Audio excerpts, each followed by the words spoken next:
every Saturday morning at 10 o'clock on GB News. Join me, Camilla Tominey, on Sunday mornings from 9:30, taking the politicians to task and breaking out of SW1 to see how their decisions are affecting you across the UK. Bursting the Westminster bubble every Sunday morning, only on GB News, the People's Channel.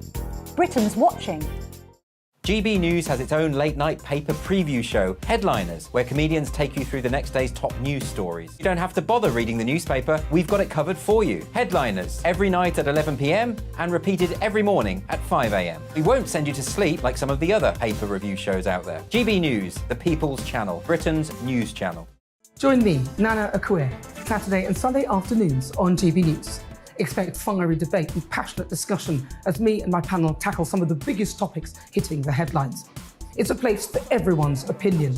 No one gets cancelled, but no one gets an easy ride. Oh, she's on it today! Be ready for conversations that are fierce, frank, and of course, fun. Every Saturday and Sunday afternoon from 4 p.m. on GB News, the People's Channel. We are GB News, the People's Channel. And right across the United Kingdom. You can find us on Sky Channel 512, Virgin Media Channel 604, Freesat Channel 216, Freeview Channel 236, And YouView, Channel 236. You can also take us with you on DAB Plus Radio, with the GB News app and at the website gbnews.uk. We're absolutely everywhere. Come join us on GB News, the People's Channel, Britain's news channel.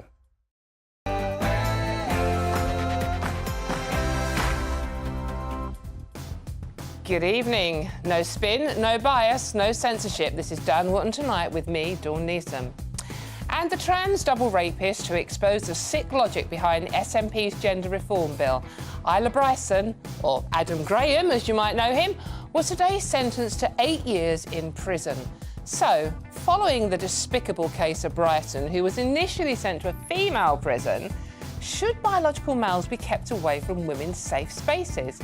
I'm posing that, I think, very urgent question in The Clash very shortly. Plus, it gets better. After 11-year-olds in the Isle of Man were taught sex education by a drag queen who kicked a child from class for disputing the claim there are 73 genders, do we need to safeguard kids from this kind of fancifully gendered politics? That's a big debate with my superstar panel. They're not superstars, just ordinary people, but we call them that, later in the show. Tonight, I'm joined by, actually they're lovely, Suzanne Evans, Kelvin Robinson and Rebecca Reid. As London's failed mayor and chief Ramona, Sadiq Khan, gives a cringeworthy rant about fruit and veg shortages. Families feel it every day. Businesses feel it every day. For goodness sake, you can't buy fresh tomatoes in London anymore or rest of the country. Why are politicians and the mainstream media reviving the doom-mongering drivel that was meant to have ended with COVID? That's the topic of my digest next. Then, former Conservative MEP David Campbell-Bannerman, one of the few high-pro voices to cast doubt on the new Brexit deal, joins me live to dissect the Windsor framework. And after Rishi Sunak lobbies King Charles to give EU President Ursula von der Leyen the royal treatment, has our monarch been played as a political pawn? And would the late Queen Elizabeth have taken orders from the PM? Distinguished journalist and royal expert Tom Bower is uncancelled on that later in the show. And as the government's independent terror watchdog back the return of Shamima Begum, I'll speak to Macy Gifford, the human rights activist who fought ISIS toe-to-toe in Syria, as he spells out the chilling threat posed by the death cult. And finally, big show this, as eco-madness infects the idyllic fields of Radio 4's The Archers. I'm really excited about Home Farm and the road to net zero. Why are the Beebs silencing fans after criticism of the show's woke storylines? Self-proclaimed June Slater gives us a combine harvester over the corporation's green agenda in The Outsider. A first look at tomorrow's front pages and the highlight of the show, a new Greatest Britain and Union Jackass coming up too. This is Dan Wootton Tonight with me, Dawn Neeson, so let's go.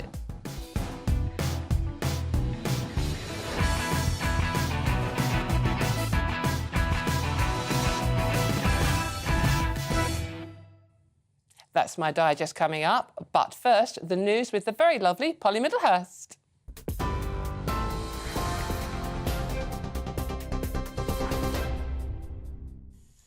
Dawn, thank you, and good evening to you. The top story tonight on GB News. The Prime Minister has been addressing Tory backbenchers at the 1922 committee after returning from his visit to Northern Ireland. It's all in an attempt to gather support for his new Brexit trade deal with the EU. Rishi Sunak says the Windsor framework addresses concern around the Northern Ireland Protocol and urged the DUP to return to power sharing at Stormont. The deal removes barriers on trade across the Irish Sea, but it still includes a role for the European Court of Justice. Tory backbenchers and the DUP are still reviewing the detail. If there's a significant EU law that comes along that will have lasting and significant impact on the everyday lives of people here in Northern Ireland, that the Assembly will be allowed to pull the emergency brake. To be crystal clear, the UK government then does have an unequivocal veto. And what I've said is that the UK government wants to sit down with the parties in Northern Ireland, the Assembly, to codify how the UK government would use that veto. Rishi Sunak. Well, the other main story today on GB News, a couple that went missing with their newborn baby in January have been further arrested on suspicion of gross negligence manslaughter. Constance Martin and her partner, Mark Gordon, were found in Brighton yesterday and were initially arrested on suspicion of child neglect. More than 200 police officers are searching a 91 square mile area to try to find the 2-month-old baby. More than 100,000 of civil servants are planning strike action on the day of the Chancellor's budget. Members of the Public and Commercial Services Union, which represents government departments, Border Force and the DVLA, will all walk out on the 15th of March. London Underground staff with the unions ASLEF and the RMT will also strike in disputes over pensions and job losses.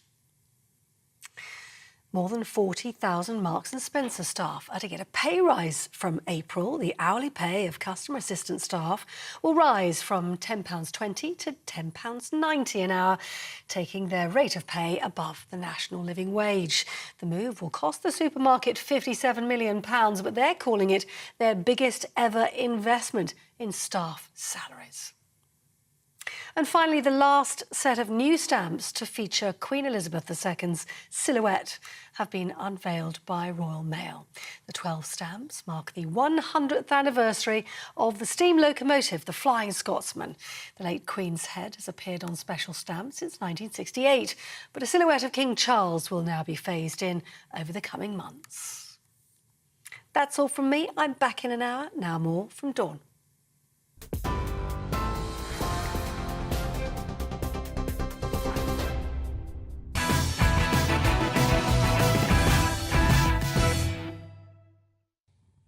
Welcome back. Now, something very strange happened this week. No, not Brexit. A Total Plum gave us a lecture on tomatoes. Now, you haven't gone bananas, but professional pipsqueak Sadiq Khan definitely has. In an astonishing rant, the Mayor of London gave a radio interview raging that our capital city was in the grip of a killer tomato famine from hell. Can't run away from those, the consequences of this extreme hard Brexit. Families feel it every day. Businesses feel it every day. For goodness sake, you can't buy fresh tomatoes in London anymore or rest of the country. What? Naturally, he blamed, checking my notes. Oh, yeah, Brexit. What a load of rhubarb. Firstly, you can buy tomatoes all over the shop and street markets too, if you got out of your chauffeur-driven gas guzzler motor long enough to check, Sadiq. And secondly, hasn't Clean Air Khan got more important things to worry about, like the soaring levels of knife crime, sexual assault, burglaries, sheer lack of police doing anything about any of it, and the rest of the nightmare that is our capital city. Now, the great vanishing vegetable fiasco of 2023 is mostly conjured up out of the same fear factory that told you hugging your granny during COVID would kill her. Remember that? Plus, even if the country did run out of tomatoes, none of us are going to starve, are we? The shelves of every supermarket and local store are groaning with so much stuff, you need a map and a compass just to find what you want in most of them. Never have we had so much choice in everything from toilet roll to tinned goods. Seriously, try suggesting to the generation who actually experienced proper rationing during and after the war that there's a national food shortage and they'll think you're a sandwich short of a picnic. Now, Lidl is the latest retailer to limit how many cucumbers and tomatoes you can buy, which now pretty much makes it a full set of supermarket giants. Naturally, this just encourages more brain-dead numpties to stockpile even more, though unlike the bog roll bandits of COVID, remember them, there's only so long you can keep 100 cucumbers, isn't there? And don't even get me started on what anyone wants to do with that many in the first place. But ever since COVID, there hasn't been a single issue that can't be turned into a drama with dire warnings that even attempting to buy more than 2 turnips will kill your granny, or something like that. It's like the days of Witty, Valance, and the bloke who looked like the cartoon character Penfold. Remember him? What was his name? Van Tam, that was it. And their damn slides of doom all over again. They deliberately terrorised us with doom-mongering worst-case scenarios then, and Tomatogate is heading in that direction. Aided and abetted, naturally, by the mainstream media, who never miss an opportunity to cause mass anxiety if they can help it. Shortages of British vegetables. Supermarkets are rationing vegetables like cucumbers and tomatoes. I couldn't find peppers. There was 1 courgette left. I mean, just this empty, empty, empty. In what sense can it be said that Brexit is to blame for those shortages? I've been trying to tell people this is on the way for some time, actually. Here's your opportunity, Liz. Because Brexit, Nick. What about Brexit? Has that got anything to do with this? Brexit is absolutely a factor here. Oh, please make it stop. That poor little lonely courgette, how can we leave it there on its own? The reality, of course, is there's absolutely nothing to worry about. And sorry, Sadiq, but the real issue with the fruit and veg supply in the UK is mostly down to extreme weather conditions in Morocco and Spain, where we import 90% of our out-of-season veg from. Increased energy costs, the fact that European supermarkets pay more and therefore charge more than UK ones, all play a factor in this as well. It's also obviously easier to ship stuff across a landmass like Europe than the pesky Channel. As MP Desmond Swain so brilliantly summed it up with this joke. If only I had been told before I voted for Brexit that it was going to cause frosts in Morocco, I could have made a different decision, couldn't I? Oh, brilliant, and so say all of us.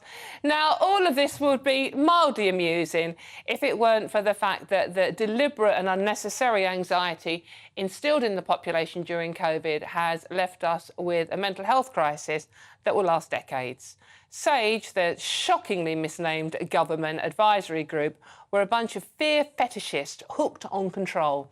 And they still are. A few recent cases of monkeypox and bird flu and lockdowns, vaccines and the dreaded filthy pieces of cloth wrapped around our faces reared their ugly heads again. Well, I don't know about you, but I refuse to be cowed by a bunch of politicians who broke their own rules from day one and journalists who really should know better. They can take their fear-inducing hyperbole and shove it where the sun don't shine, which, as those of us with half a brain realise, is currently tomato-producing Morocco. But now, to respond to my rant about vegetables, because you can, can't you? I mean, it's vegetables. My superstar panel, who aren't superstars, they're just ordinary people, but Dan likes to call them superstars. Political commentator Suzanne Evans, Conservative commentator the Reverend Calvin Robinson, and the very gorgeous author and broadcaster Rebecca Reed. So we're talking vegetables, people. It doesn't get much better than this. It's really exciting, isn't it? So, I mean, Suzanne, I'm going to come to you first. I mean, you know, Sadiq Khan ranting that he couldn't find a single cherry tomato in the entire of London and it was all Brexit's fault. I mean, what do you make of that? Well, I'm sorry, but not being able to get a tomato in February is not an international crisis. The man's gone nuts again, hasn't he? I mean, it's just unbelievable. This crisis is just not a crisis. We should be eating much more seasonal food. Therese, coffee. Turnips. Mentioned turnips. Perhaps unfortunate reporting on the turnips, although they're very nice, very thinly sliced in a little bit of vinaigrette or mashed up with some potatoes. You've thought about this a lot. I'm all for turnips. But no, and actually, I have to say, I live in Shropshire and we haven't had any problems getting any of this stuff at all. The shelves have been... I've gone into the supermarket thinking I'm not going to be able to see a tomato, and there have been tomatoes. So I don't really know what the fuss is about. If there are shortages, perhaps in London, perhaps with Sadiq Khan's, wherever Sadiq Khan's lived... There aren't. Well, maybe it's because people are just being selfish. I mean, like you mentioned lockdowns in your monologue. Remember that when there was no food shortages, but there were certain people who were just clearing the shelves of everything. We saw them wheeling the trolleys out of stuff. I'm a friend of a friend bought a brand new, massive chest freezer and filled it up and put it in his sitting room. I mean, sorry, but that is kind of chest freezer in the sitting room. Yeah, selfishness par excellence, and that's what's causing the shortages. There's obviously perhaps a minor shortage, but if we were all just a little bit more generous to each other and a little bit more sensible, this wouldn't be happening. So, Calvin, have you been stockpiling your aubergines? I have not, Dawn. It won't surprise you, I have not. Suzanne's right. Buy seasonal, but also buy local, and if not, grow your own. Stop panic buying. In fact, I live in a flat turn in off. East London. Where are 22-year-olds in like 5-person shared houses in central London growing their own on their windowsill. But the easiest solution is to turn off mainstream media. Turn off the BBC, turn off LBC, all these people that are saying, is it Brexit, is it Brexit? Don't watch them. It's because it's not Brexit, is it, Rebecca? No. Well, Brexit is a factor, as is the frost in Morocco, as are lots of things. What annoys me is that it has to be one thing all the time. It can't be a reasonable, sensible, grown-up discussion where you acknowledge that, yes, Brexit probably does have a part of it, and that is, and where I live, there aren't any tomatoes to be had, and it has been moderately annoying. I haven't died, and I probably won't, but it is a little bit irritating. Also, I live up the road from Sadiq Khan, so maybe we just have a bad... You've got all your tomatoes. That's the It problem. really isn't Brexit. I was looking at a headline today, where have all the lettuces gone? And that was an American newspaper. It's not Brexit. Come on. I mean, you can buy tomatoes in Ukraine at the moment and you can't get them so easily here. That does slightly concern... That's an interesting thing. Well, right? I think that's partly because we've had higher energy costs and so obviously tomatoes are out of season here, so the growers have literally not been growing as many. I think they're out of season in Ukraine as well. Energy costs are so much But higher. The winner there's here... lots of factors, right? There's multiple things. Energy but prices Brexit as isn't well. one of them. Brexit is not one of them. I think Brexit probably is one of them because I think it's interesting that it's happening more here than in other countries. But I think it's a little bit lazy to blame Ireland, everything. Rebecca? Do they have tomatoes in Ireland? Exactly the same boat as we are. But this is misdirection. Sadiq Khan's got us talking about Brexit and tomatoes, when actually we should be talking about the rise in knife crime that's going on in his capital. Yeah. I mean, I think what annoys me about... Well, I don't like Sadiq Khan personally, but what I do find frustrating, even as a lefty, is as soon as there's an opportunity to score a point, it becomes a row about that rather than the actually more important things. And I do feel like Sadiq is a particularly bad emblem for doing that and being like, oh, look, there's something that's not my fault. Let's make a big deal about it. It is annoying. It is a real problem, but it's not the biggest problem. Yeah, it's my journey here tonight, really boring story, but my journey here tonight, right, OK, you know, there's thousands of buses, right? There's thousands of buses and thousands of tomatoes, by the way, in London at the moment, right? And one of Sadiq's very empty buses broke down in front of me trying to get here tonight. And it was almost like he was doing it on purpose. But, you know, he's all for promoting the success stories. Look how marvellous all these buses are, the ones that break down, obviously.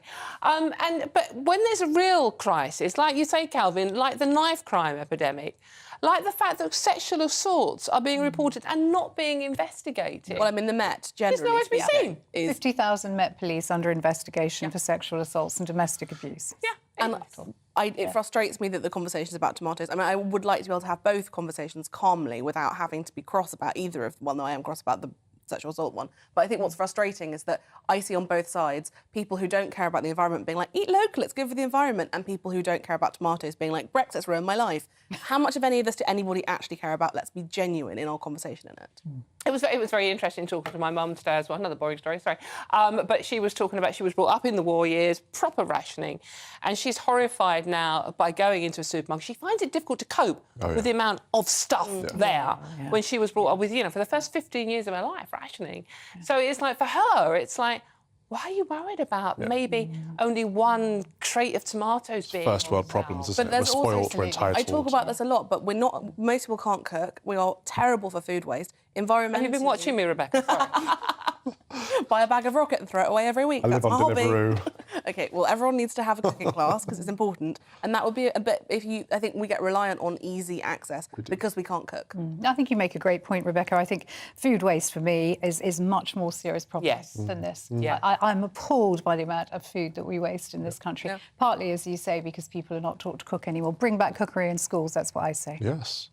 Yeah, and also teach your children to cook. I think sometimes I always say bring back X, Y, Z in schools, and then I'm like, what are they going to be teaching in between all the things that I think they need to be taught? We have a school story coming up, and we know what they're teaching, and it's not what to do with the lettuce.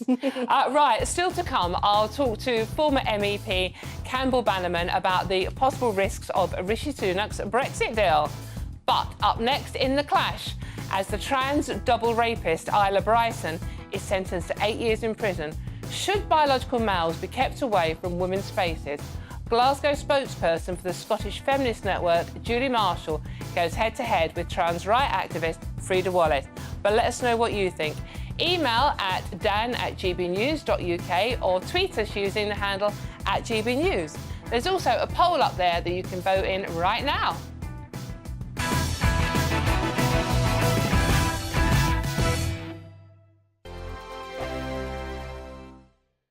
First and foremost, I am a GB News fan, and I was before I was working here. Just love the fact that we're asking the questions that a lot of establishment media won't ask. With a bit of a twist, we not only want to inform you, but we want to keep you entertained. It's worth the drive because you get in and the team's all ready and waiting, they're itching to go, and it's a proper little family. GB News is the People's Channel. It's the audience that makes the programme sing. We're giving our viewers and our listeners a voice. I see the thousands of your letters, tweets, emails, you name it, coming in. Britain is broken. How on earth did we get into this mess? But more importantly, how do we get out of it? The establishment had their chance. Now we're here to represent you. It's time for something different. It's time for GB News. I'm very patriotic. I believe in Britain. Our best days lie ahead. Britain's watching. Britain's watching. Join us here on GB News. The People's Channel. Britain's news channel. I'm Andrew Doyle. Join me at 7 o'clock every Sunday night for Free Speech Nation, the show where I tackle the week's biggest stories in politics and current affairs with the help of my 2 comedian panellists and a variety of special guests. Free Speech Nation, Sunday nights from 7 on GB News, the People's Channel, Britain's news channel. Here on GB News Live, we'll be keeping you in the picture, finding out what's happening across the country and finding out why it matters to you. We'll have the facts fast with our team of reporters and specialist correspondents. Wherever it's happening, we'll be there from 12 noon on TV, radio and online. GB News, the People's Channel, Britain's news channel. I'm Michael Portillo. Join me on GB News on a Sunday morning for topical discussion, debate, arts and culture, and sometimes even some ethical dilemmas. I don't always agree with you, Michael. Michael Portillo, Sundays on GB News, the People's Channel, Britain's news channel. Hello, I'm Michelle Dewberry, and you can join me every weekday 6 till 7 on Jubes and Kerr. You're an inspiration to us all. Clip that bit up. Well, you are. That's my ringtone. My political ambitions are, those days are gone, I can tell you. She's only teasing. Go on. He's probably going to want to lay down now. I'll give him 2 minutes to have one. Let's respectfully disagree. That's what we like on Jubes and Kerr. Come and join us. GB News, the People's Channel. Michelle Dewberry, weekday evenings at 6 o'clock. I'm Simon Evans. Join me on GB News for Headliners at 11 p.m. What's the scoop? I'll be joined by 2 of the country's top comedians. That's right. As we take a look at tomorrow's newspapers tonight. We're going to get into trouble. If it's a big story, we'll be covering it. Spill some tea on him. There we go. But we'll also have some fun. I wouldn't stick up a bank. My father didn't love me. So anyway. Headliners every night from 11 on GB News, the People's Channel, Britain's news channel. Join me, Nana Akue, Saturday and Sunday afternoons on GB News. Expect fiery debate and passionate discussion as me and my panel tackle some of the biggest topics hitting the headlines. It's a place for everyone's opinion. No one gets cancelled, but no one gets an easy ride. Oh, she's on it today! Be ready for conversations that are fierce, frank, and of course, fun. Every Saturday and Sunday afternoon from 4 p.m. on GB News, the People's Channel.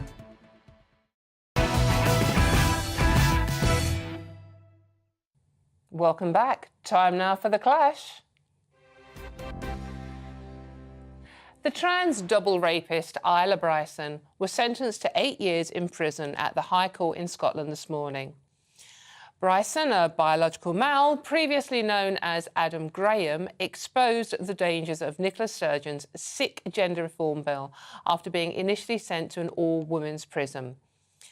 When Judge Lord Scott delivered his judgment today, he told the sex predator, "You are not the victim," adding this. Have a look. It is plain that you present a particularly significant risk to any woman with whom you form a relationship. Damn right. This despicable case should set a very clear precedent. If you have a penis, stay away from women's spaces. But what do you think? Should biological males be kept away from women's spaces? Let me know your thoughts, very curious on this one, by emailing dan@gbnews.uk or tweet me at GBNews. And while you're there, go vote in our poll too. I'll bring you those results very shortly. But to debate this now, I'm really thrilled to be joined by the host of the Agenda Nebulous, what a fabulous title, podcast Frida Wallace, and spokesperson from the Scottish Feminist Network, Julie Marshall. Good evening to you. Thank you so much for joining me tonight.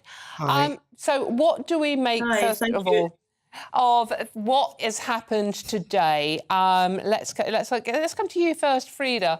I mean, so should Isla Adam be in a woman's prison? Well, I just hope that the prison system is making the right choice here. I'm not qualified to make those kind of decisions. I'm more interested in why this story exists now, because we don't talk about rapists very often on the news. When rapists are convicted, it's not a big deal. It doesn't make the news. A lot of rapists don't even get convicted. The conviction rates are scarily low for rapists. But what we're seeing today is this mentioned every hour on the news. Now, the only reason it's being mentioned every hour on the news is because it's got the word trans attached to it. And I'm interested in the organisation that this lady represents because she claims to be a feminist, but I can't see any feminism in anything she writes.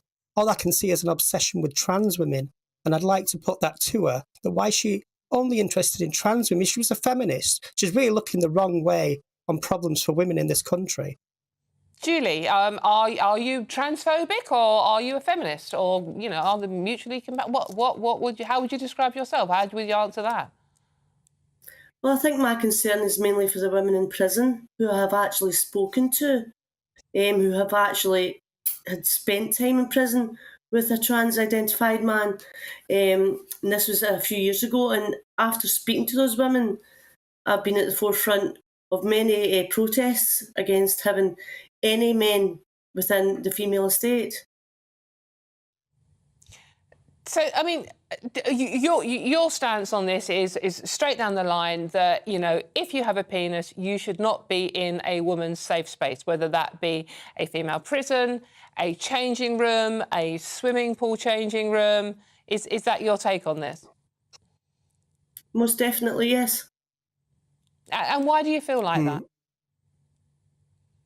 Well, especially for prisons, as I say, after speaking to female prisoners and what they went through within a prison sentence with a trans-identifying male, really shocked me. And that was that led me to read a wee bit more into this. And no man should be in any female spaces, especially female spaces that are there for women to recover from rape or domestic violence. They're there to recover from male violence. And there has to be male-free spaces for that, especially for the rehabilitation. Frida, you can see that point, surely, that, there are some very vulnerable women, especially in prisons, Yes. who have been victims of male violence in particular. So they are going to be very, very uncomfortable with this situation. Yes. That doesn't make them transphobic.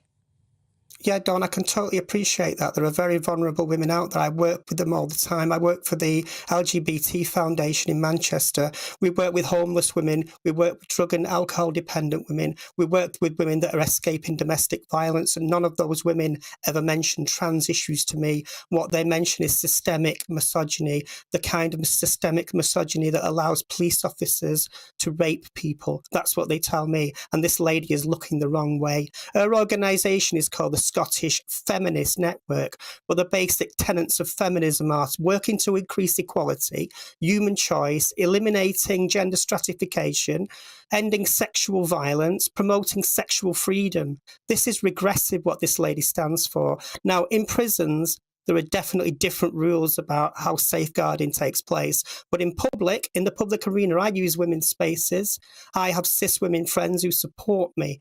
And I am safer when cis women respect me and they support me. This lady would be a threat to me in public. Right. Julie, evidently you're a threat. How do you respond to that? Yeah, someone who's never been convicted of any assault, crime or whatever. I'm a threat to you. I've not been convicted of any assault or crime. But I've looked at your Twitter feed and I've seen the things you say. Is the truth transphobic? Is the truth transphobic? That no men It's trans hostile. It's trans hostile. That's what it is. Well, I disagree. The truth is the truth. What truth and the women in prison deserve to have male-free recovery and rehabilitation. No man should be. And we're here to talk about the male rapist in a women's prison. Yeah, but you don't care about that. You're talking about the situation in spaces outside of prisons. It's not the first person to be put in a female prison in Scotland. We had a 6'5" convicted paedophile in Cornton Vale. Before Christmas, we had a massive protest there. And not just him, there's murderers been put in beside women. Peter Lang was a murderer who the two women prisoners that I spoke to had to share a prison with. A man who would walk about with an erection in the showers. So don't sit there and tell me I'm a threat. Because I certainly am not a threat. The truth is never a threat. Frida, we do keep being told that, these are situations that never happen. And we have had several instances recently where basically predatory men have used the quite genuine transgender issue to access vulnerable women. So how do we stop that from happening whilst protecting, obviously, transgender rights, but also the rights of women and girls? Well, the problem is that the narrative is that the problem is somebody being trans. Being trans is not a cause or effect of crime. Predatory men are going to be predatory men, whether they identify as trans or not. And that doesn't make any difference. You don't create criminal. This goes back to the gender recognition reform thing. And the only reason this lady is given a platform is because of the lobby groups that are against that. And we know that. I could talk to you for hours about For Women Scotland, organisations like Callie J. Keynes, who this lady supports, and they have nothing of value to say. They are linked to far-right groups, and they're anti-abortion. One of this lady's members, Lisa Keogh, is actually anti-abortion. What kind of feminism is that? It doesn't make any sense. The only reason this is on the table now, and we're talking about this trans rapist, I've heard the words trans rapist so many times today, and that is very dangerous because that filters down to the public, and it filters down to, there was a trans girl murdered a couple of weeks ago, Brianna Jai, and this rhetoric about trans people being a threat really does filter down. And it's really dangerous. But do you accept, Frida, that there are men who will use transgender rights to access female spaces? I mean, look, we all accept there are very predatory men out there. Of course we do. But do you accept that men will use transgender rights to access vulnerable women, or do you just deny that ever happens? It could happen, but it's not likely. What's more likely to happen is you're going to get arrested in a public space, in a club, in a bar, somewhere where there are lots of people around. At a festival, that's where women get harassed. It's very rarely in private spaces. I've been out on club nights when I've been touched by men, and I know that's a really horrible feeling if you're not prepared for it. And Dawn, I've listened to you talk, and you're quite level-headed about, you're quite a liberal person.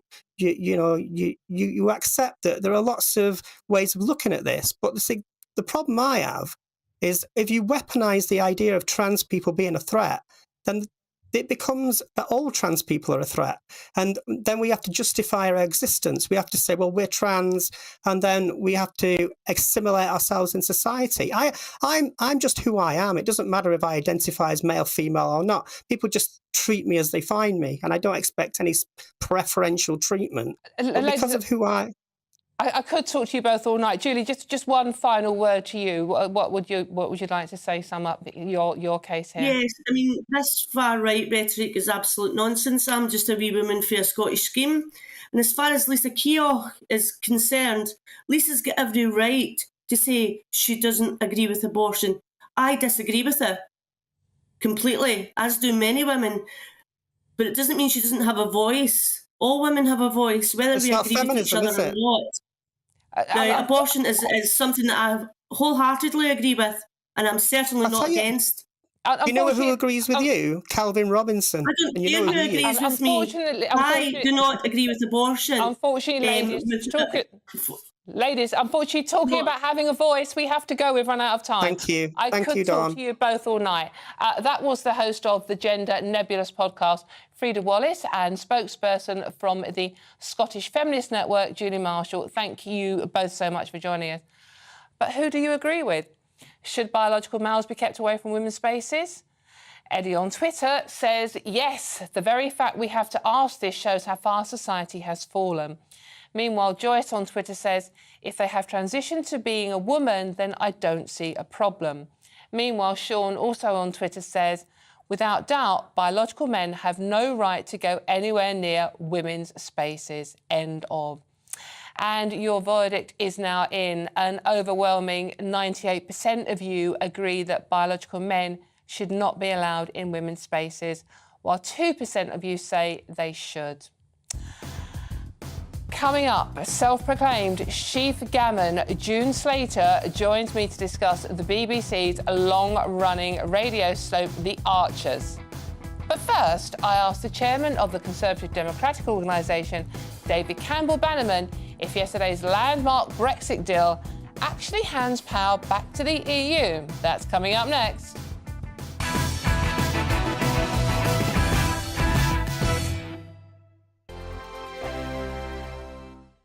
It's all about family, being in people's living rooms, all the interaction and getting to know who our viewers and listeners are. When I was young, my dad used to say, Nana, stop arguing. I wanted an outlet that would enable me to give my opinion.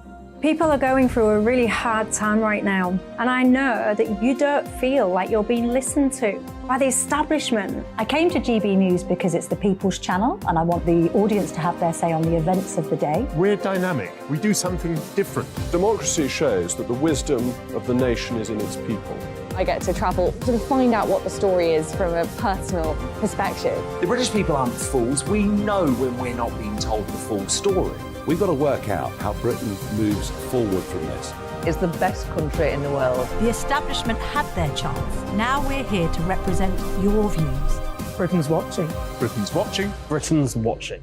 We're proud to be GB News, The People's Channel. Britain's news channel. GB News has its own late-night paper preview show, Headliners, where comedians take you through the next day's top news stories. You don't have to bother reading the newspaper, we've got it covered for you. Headliners, every night at 11 p.m. and repeated every morning at 5 a.m. We won't send you to sleep like some of the other paper review shows out there. GB News, the People's Channel, Britain's news channel. Hi, Andrew Pierce here. Join me every Friday lunchtime for a proper no-nonsense debrief of the week's events. With special guests in the studio and the GB News team on the ground, I'll be getting you up to date with news, some intelligent discussion and my own sharp take. The weekend starts here with me every Friday lunchtime on GB News, the People's Channel, Britain's news channel. Join me, Camilla Tominey, on Sunday mornings from 9:30, taking the politicians to task and breaking out of SW1 to see how their decisions are affecting you across the UK. Bursting the Westminster bubble every Sunday morning, only on GB News, the People's Channel. Britain's watching. You've probably seen politicians interviewed 1,000 times, but we do it differently. We find out who they really are, we don't shout, we chat, and hopefully we bring a bit of light, not just heat. Did you know Kate Moss? Apparently. Do you have a pair of jeans or a pair of jeans? No, of course I don't. What would I do with them? My friends are like, oh my God, what's she doing now? Join me every Sunday at 6 for Gloria Meets, only on GB News, the People's Channel, Britain's news channel. I'm Jacob Rees-Mogg, the Member of Parliament for North East Somerset and a former government minister. For years, I've walked the corridors of power in both Westminster and the City of London. I campaigned in the largest democratic vote in our island story. I know this country has so much to be proud of. We need to have the arguments, the discussions on how we make it better. The wisdom of the nation is in its people. Vox Populi, Vox Dei. That's why I'm joining the People's Channel. Join me Monday to Thursday at 8 p.m. on GB News, Britain's news channel. Westminster is going around in ever-decreasing circles, followed by the media. Britain is broken. How on earth did we get into this mess? But more importantly, how do we get out of it? Join me at 7 p.m, Mondays to Thursdays on Farage, here on GB News. We will have open, rational debate. We've got to work out how Britain moves forward from this. Join us here on GB News, the People's Channel. Britain is watching.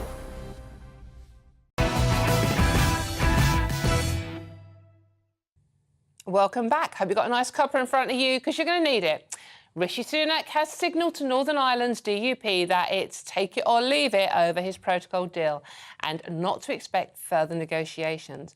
But with accusations that Britain is set to surrender its veto over the EU single market laws in Northern Ireland, is Rishi's tough talk a distraction from a fundamentally flawed Brexit deal?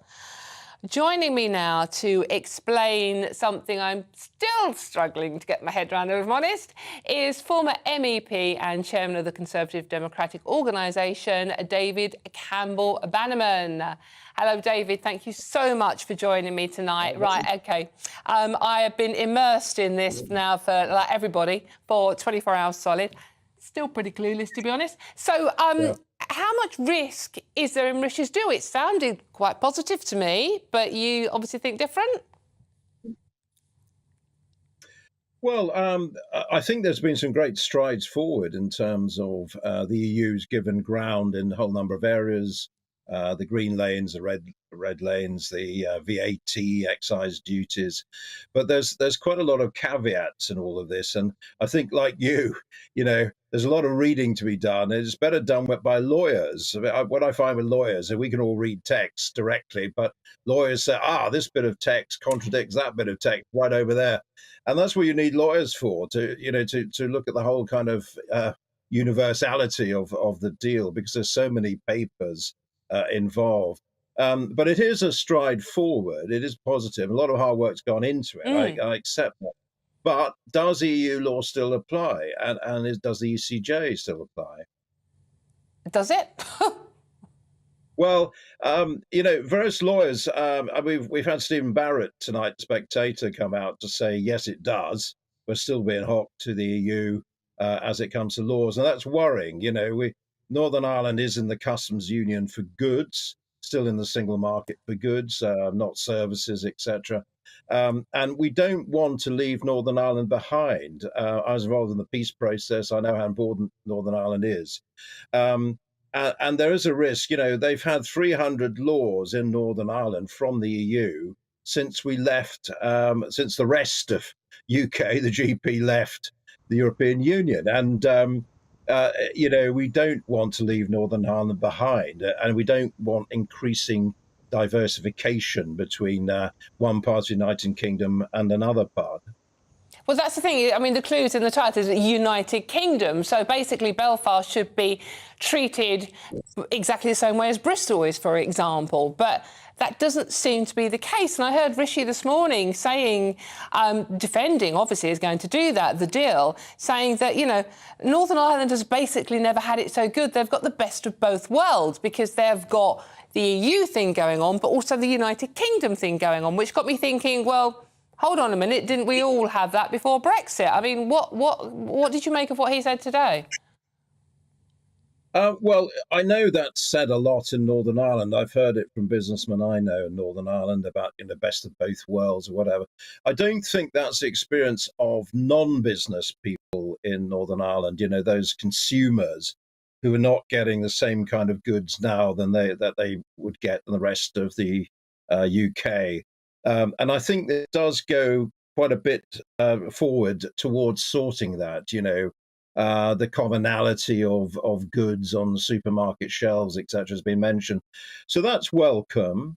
But, you know, what concerns me particularly in this, and we don't know much of the detail, is, you know, this requirement, it seems, for the UK regulation to be run past the EU. I mean, they call it consultation, but, you know, to what extent will they say, oh, well, you can't change the law, you know, that we can't allow that because it affects Northern Ireland, and you know, and therefore, I think this has all been designed, by the way, right the way through. All the different manifestations, the different ideas, is to keep us tied to the EU as much as possible.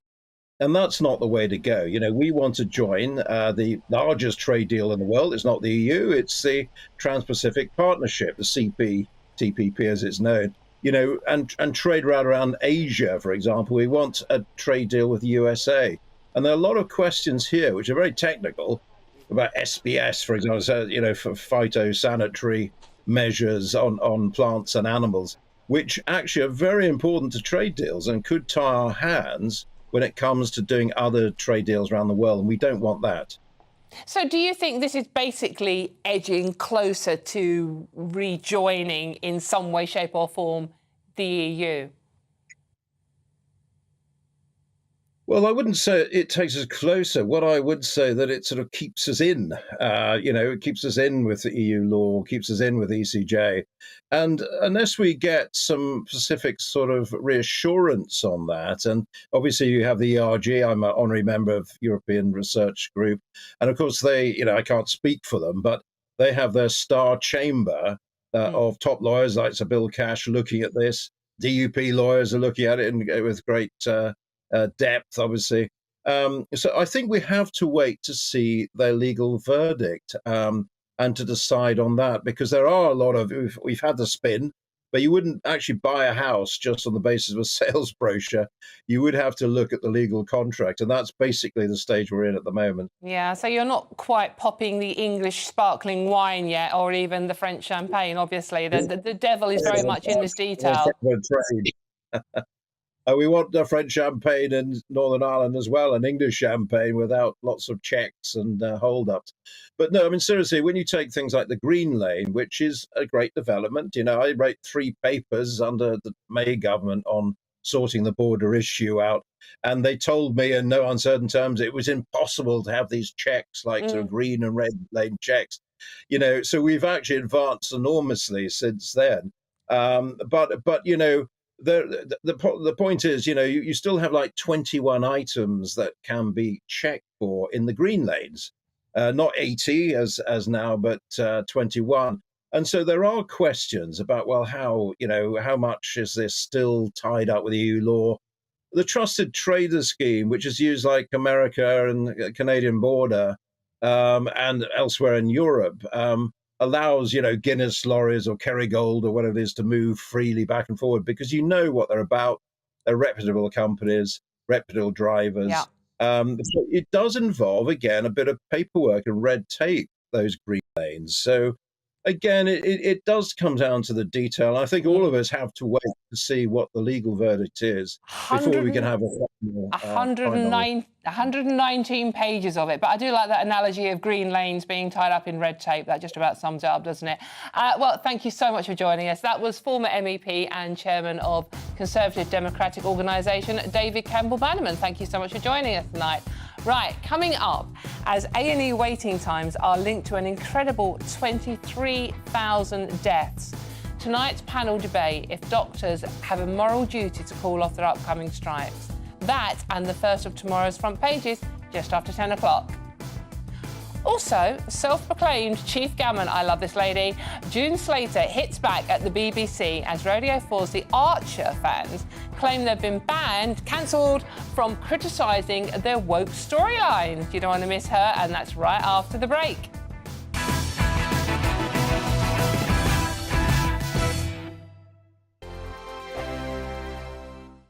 First and foremost, I am a GB News fan, and I was before I was working here. Just love the fact that we're asking the questions that a lot of establishment media won't ask. With a bit of a twist, we not only want to inform you, but we want to keep you entertained. It's worth the drive because you get in and the team's all ready and waiting, they're itching to go, and it's a proper little family. GB News is the People's Channel. It's the audience that makes the programme sing. We're giving our viewers and our listeners a voice. I see the thousands of your letters, tweets, emails, you name it, coming in. Britain is broken.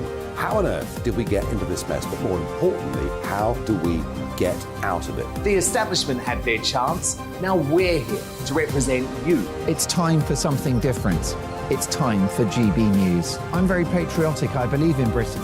Our best days lie ahead. Britain's watching. Britain's watching. Join us here on GB News. The People's Channel. Britain's news channel.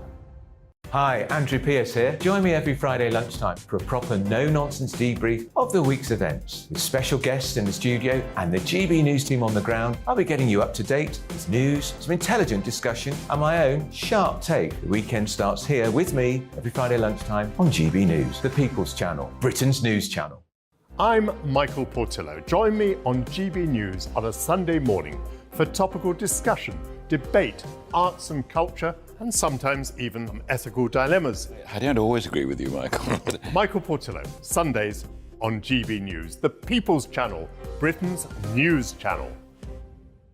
I'm Andrew Doyle. Join me at 7 o'clock every Sunday night for Free Speech Nation, the show where I tackle the week's biggest stories in politics and current affairs with the help of my two comedian panellists and a variety of special guests. Free Speech Nation, Sunday nights from 7 on GB News, the People's Channel, Britain's news channel. Here on GB News Live, we'll be keeping you in the picture, finding out what's happening across the country and finding out why it matters to you. We'll have the facts fast with our team of reporters and specialist correspondents. Wherever it's happening, we'll be there from 12 noon on TV, radio and online. GB News, the People's Channel, Britain's news channel. Join me, Patrick Christie's, Monday to Friday, 3 till 6. We tackle the day's news agenda like you've never seen before. It's high tempo, high octane, the most controversial topics, and the best guests. You will not be able to take your eyes and ears off it. I'm not afraid to ask the questions that you really want answered. 3 till 6 p.m, Monday to Friday on GB News, the People's Channel, Britain's news channel. Join me, Lawrence Fox, on GB News. Frank, fun, fearless, and sometimes serious. Much as I love a Friday night punch-up, what I really want is a battle of ideas. I want to look at things differently. I want to hear different voices and engage with your unique experiences. Every Friday at 7 p.m. on GB News.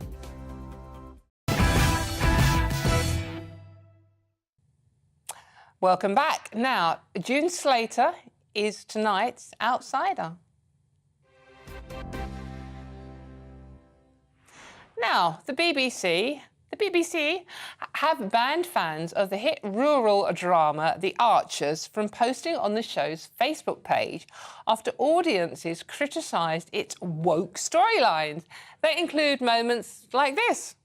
All the big environmental questions around farming. It's real, vital work. Since Mum died, spiritual home just feels too frivolous for me. I want to get involved in the family business in a really meaningful way. It's not something I'm planning to announce to Dad just yet, but I'm really excited about Home Farm and the road to net zero. Oh, vomit. Was that written by Greta Thunberg? God. Right, now, the BBC have claimed the move is in no way a response to any criticism, but rather down to limited resources. To leave a message on a page, and I say, die-hard fans say the decision is to silence critics of the show's PC storylines, and I'm with the fans on this one. Now, June joins me. June, there you are, lovely. So this is more proof the BBC no longer stands for free speech, do you think? Well, I can't wait till Home Farm reaches net zero and we all come out in the sunshine with a nice cup of tea and look up to the sky and realise that China is still spewing out emissions at 26%. How wonderful it's going to be. I mean, do they think we're bloody bonkers? Next, I want to do something more meaningful. Your parents just died and you've inherited the farm. Plant some sodding potatoes. Do something useful. Grow some leeks. There's going to be a food shortage. Or tomatoes. Build a greenhouse. Grow tomatoes. We need tomatoes, evidently. Yeah, but we can't afford the electric to switch the polytunnels on. Yeah. It's just, we've had to have Graham Norton week after week ridiculing Brexit voters. We've got Gravy Lineker ridiculing Brexit voters. Anything that goes against the narrative, and their top people seem to be able to pick it to pieces. There's absolutely no need to have anything about net zero. Nothing's going to happen. We're going from 1% to net zero. It's going to cause hardship. It's going to cause rising prices, and people don't want it. And nobody asked us, where's the public mandate for this? And we've got the BBC jockeying on the back of it. The science isn't even settled on this stuff. And we've got the BBC. Just remind me, June, who actually pays for the BBC? Pardon? Who actually pays for the BBC? Well, I think we do. That'd be Channel it. 4. I don't think they've any idea how they're tanking support. I've got 170,000 followers on Facebook. 22,000 of those people have cancelled their TV licence in the last 4 years. Wow. That's a big proportion. There were other people cancelling before then. People, they're fed up with it. Nobody's watching mainstream media news unless they're on GBNews because they're sick of it. They're sick of Sky. They're sick of the BBC particularly because they've got the audacity to ridicule us with our own money. Exactly. That's why they're not very popular. The only person I'm going to ridicule here is myself, to be honest with you, which will probably happen at some point tonight. It normally does. Now, June, there's another story I want to talk to you about. Hollywood is the land of the uber woke. Probably makes the BBC look quite sort of like right-wing. But it seems the lefty celebs are actually eating themselves out there now. In a recent interview with the Sunday Times Culture magazine, Channel 4's end of the effing world star Jessica Barden, that's her there, no idea, to be honest with you, slammed fellow actor Emma Corrin, that's also her there, for wanting to appear in what she called a gritty film with an outrageous accent, branding it working-class tourism. What are these girls even talking about? Barden laid into so-called posh Corrin, saying, gritty means working class and feisty means you have an opinion. I die inside when I read them. June, what the hell is she talking about? Acting is acting. It's just pretending to be someone else, isn't it? I think she's getting at the fact that it must be easier for posh actors to get parts. I mean, if that's true, let's look at Lawrence Fox. You couldn't get much posher, and he's from an acting dynasty, and they soon cancelled him. And he did a part when he played in White Lines, when he played a northern guru with this Manchester accent. He uses it on the phone to me quite a lot. You're an actor. You should just turn up, audition, and if you can do it, get the job. It doesn't matter where you've come from. And if it's hard work being an actress because you're from the north of England, I think regional people have had a pretty good hit out of the media and, acting. I think it's a non-point to me. I cannot understand why people would even be bothered about this. We've got long-range missiles being sent to a place to attack someone that might attack us back. We'll be walking around Sainsbury's with our skin hanging off because we've had a nuke. Oh, did you get nuked today? No, thankfully, it hit the bungalow behind. How do you get from posh birds to nuclear war, June? How do you even do that? I don't know. That's a cunning link. But basically, so you can only, if you're an actor, you can only play what you actually are. So, like, working class birds can only play working class birds. Posh people can play posh people. Disabled people need to be played by disabled people. I mean, that's just mad. That's not acting. That's just wokeness gone mad. Yeah. I mean, the thing about an actor or an actress is you usually gravitate to a film or a series because you like the person in it. I mean, I love to watch Denzel Washington, and I really like Kevin Costner, but I do drool a bit over him. I like the fact he's got old along with me. But you watch the person that you like to watch, and it's nothing to do with where they're from. I mean, I haven't got a clue where Denzel Washington's from. I don't even know these two young girls. I remember the one on the right that was in The Crown. We should go for the job. If they like you for the job, take the job. You're an actor, get over yourself. June, thank you so much for joining us tonight. Always a pleasure to have you on the show. Right, well, that was self-proclaimed Chief Gammon, June Slater. Now, coming up, I ask Mesa Gifford, who fought against ISIS in Syria, if terrorist sympathiser Shamima Begum should be brought back to the UK to face trial. Also, with hospital waiting times linked to a shocking 23,000 excess deaths, should doctors call off upcoming strike? My superstar panel tackle that right after this break. Don't go too far.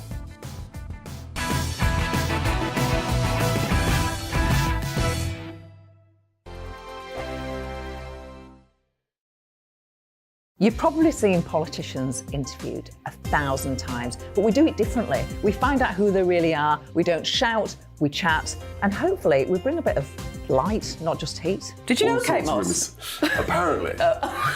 Do you have a pair of jeans or a pair of jeans? No, of course I don't. What would I do with them? My friends are like, oh my God, what's she doing now? Join me every Sunday at 6 for Gloria Meets, only on GB News, the People's Channel, Britain's news channel. I'm Jacob Rees-Mogg, the Member of Parliament for North East Somerset and a former government minister. For years, I've walked the corridors of power in both Westminster and the City of London. I campaigned in the largest democratic vote in our island's story. I know this country has so much to be proud of. We need to have the arguments, the discussions on how we make it better. The wisdom of the nation is in its people. Vox Populi, Vox Dei. That's why I'm joining the People's Channel. Join me Monday to Thursday at 8 p.m. on GB News, Britain's news channel. Here on GB News Live, we'll be keeping you in the picture, finding out what's happening across the country and finding out why it matters to you. We'll have the facts fast with our team of reporters and specialist correspondents. Wherever it's happening, we'll be there from 12 noon on TV, radio and online. GB News, the People's Channel, Britain's news channel. I'm Andrew Doyle. Join me at 7 o'clock every Sunday night for Free Speech Nation, the show where I tackle the week's biggest stories in politics and current affairs with the help of my two comedian panellists and a variety of special guests. Free Speech Nation, Sunday nights from 7 on GB News, the People's Channel, Britain's news channel. I'm Michael Portillo. Join me on GB News on a Sunday morning for topical discussion, debate, arts and culture, and sometimes even ethical dilemmas. I don't always agree with you, Michael. Michael Portillo, Sundays on GB News, the People's Channel, Britain's news channel.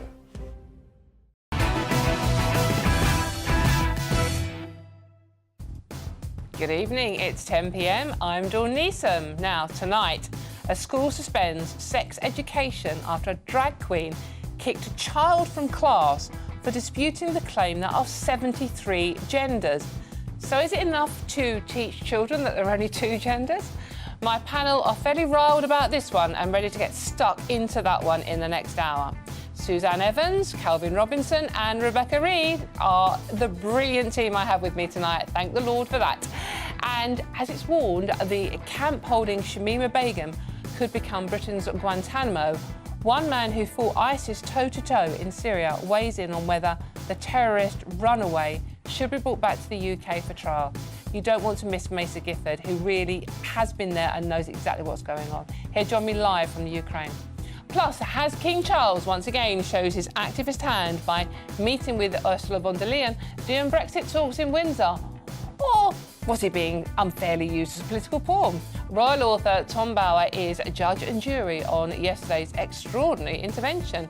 And away from the seriousness of politics... Your wife's definitely going faster. She's faster. Right. Who proved triumphant in a dramatic spin race between the Prince and Princess of Wales? I'll show you that full clip and reveal the barnstorming winner before the night is up. Plus, is the Sunday Times columnist who complained her husband was no longer hot a nomination for today's Greatest Britain or Union Jackass? All that and much, much more, plus the first newspaper front pages coming right up. But first, the news with the lovely Polly Middlehurst.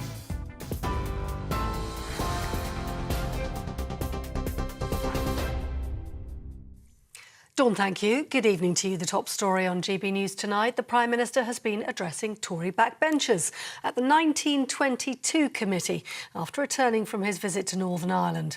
And it's all been in an attempt to gather support for his new Brexit trade deal with the EU. Rishi Sunak says the Windsor framework addresses concerns around the Northern Ireland Protocol and urged the DUP to return to power sharing. The deal removes barriers on trade across the Irish Sea, but it still includes a role for the European Court of Justice. Tory backbenchers and the DUP are reviewing the detail. If there's a significant EU law that comes along that will have lasting and significant impact on the everyday lives of people here in Northern Ireland, that the Assembly will be allowed to pull the emergency brake. To be crystal clear, the UK government then does have an unequivocal veto. And what I've said is that the UK government wants to sit down with the parties in Northern Ireland, the Assembly, to codify how the UK government would use that veto. Rishi Sunak. Now, a couple that went missing with their newborn baby in January have been rearrested on suspicion of gross negligence manslaughter. Constance Martin and her partner, Mark Gordon, were found in Brighton yesterday and were initially arrested on suspicion of child neglect. More than 200 police officers are searching a 91 square mile area to try to find the 2-month-old baby. More than 100,000 civil servants are planning strike action on the day of the Chancellor's budget. Members of the Public and Commercial Services Union, which represents government departments, Border Force and the DVLA, will all walk out on the 15th of March. London Underground staff with the ASLEF and RMT unions are also striking in disputes over pensions and job losses on that day. But more than 40,000 Marks & Spencer staff are to get a pay rise from April. The hourly pay of customer assistance staff will rise from £10.20 to £10.90, taking their rate of pay above the national living wage. The move will cost the supermarket £57 million, but they're calling it their biggest ever investment in staff salaries. And the last set of new stamps to feature Queen Elizabeth II's silhouette have been unveiled by the Royal Mail. The 12 stamps mark the 100th anniversary of the steam locomotive, the Flying Scotsman. The late Queen's image has appeared on special stamps since 1968, but a silhouette of King Charles will now be phased in over the coming months. I'm back in an hour. Now back to Dawn.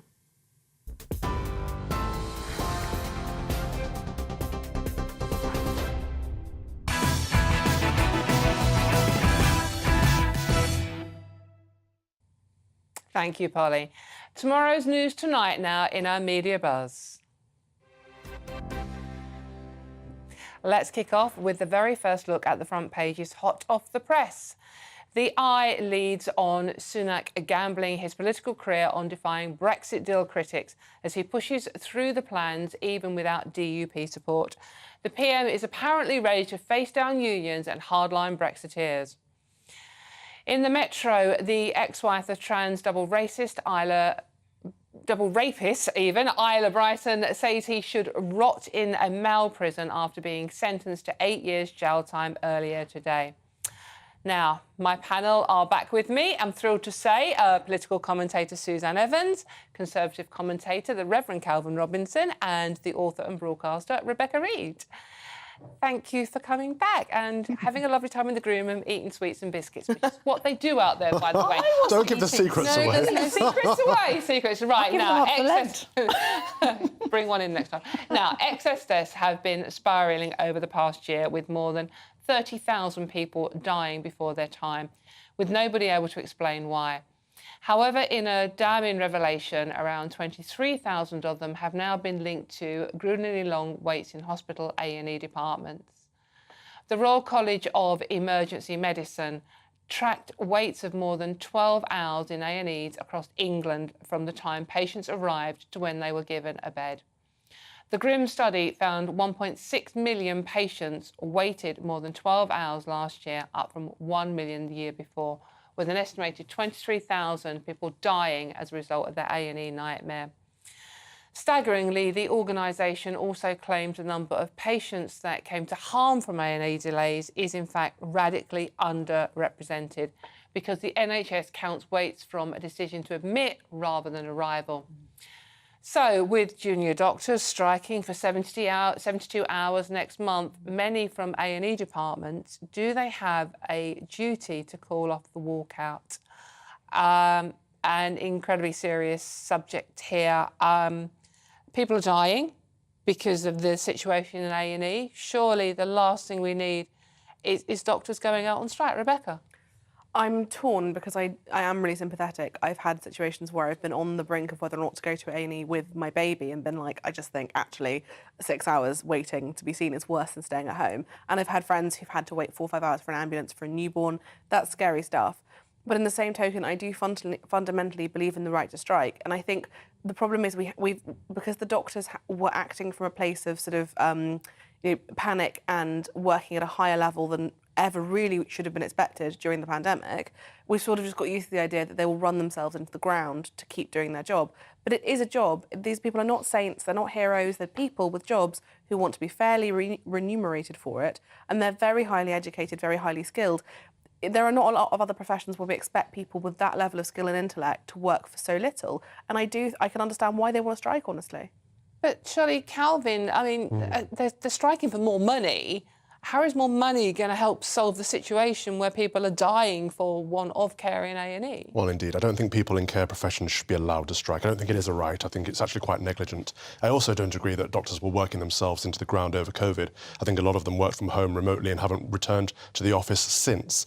But we do need these excess deaths looking into. There needs to be a serious investigation, because it could be that it's down to the delays because the NHS became the national COVID service for so long and the wait times have gone up. But it also could be something to do with the jab, because we're seeing excess deaths increasing all across the world, not just in this country, so not just the NHS. Excess deaths are up everywhere, and we need to investigate why, because most people who've been marked as an excess death have had at least one jab.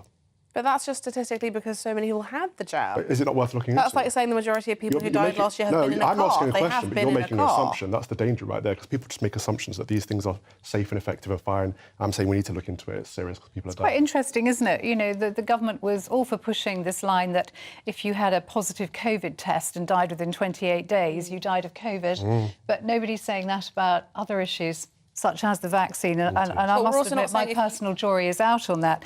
But I think this whole issue of excess deaths, and I think you know the Royal College of Emergency Medicine is absolutely right to highlight these incredibly over 12-hour long waits in A&E. Yeah. But I don't think this is the whole story, and I do agree with you on that, Calvin. I think we've seen, when you adjust for age, in the past 40 weeks, there have been 30,000 excess deaths, and if you take COVID out of the picture, most of those are people aged between 35 and 54.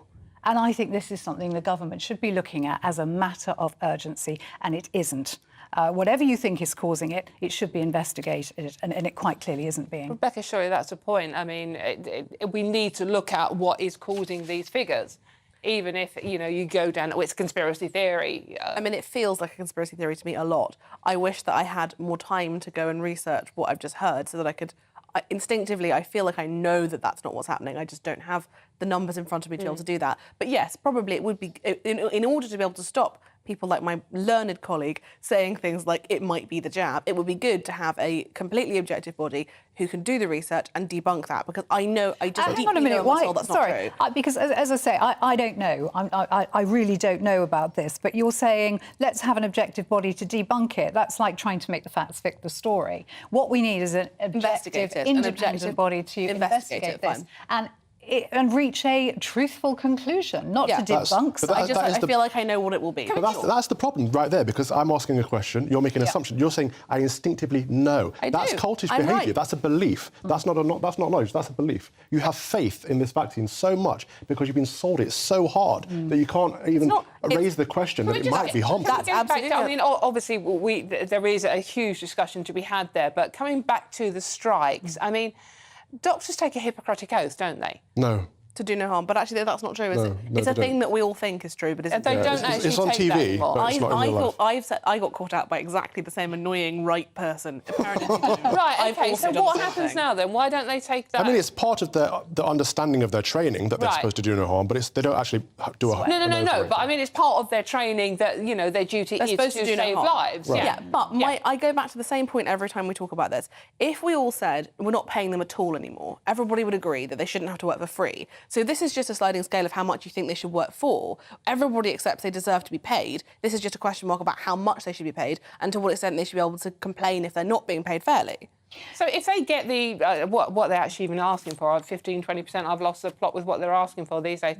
But that's not going to help the crisis. That's going to make the crisis worse, isn't it? If they go on strike, they're given the extra money. That's less money to spend on patient care, and that is, it's surely there's going to be more people waiting for care because they've not been there getting it because the doctor's been on strike. The NHS is just not the NHS that it was when it was founded in the 1940s. It has the country, the landscape has changed beyond recognition. Medical science has advanced to such an extent now that we have cures, treatments for diseases we didn't even know existed back then. We also live a lot longer and we also live a lot longer as well, and there are also many millions more people in the country.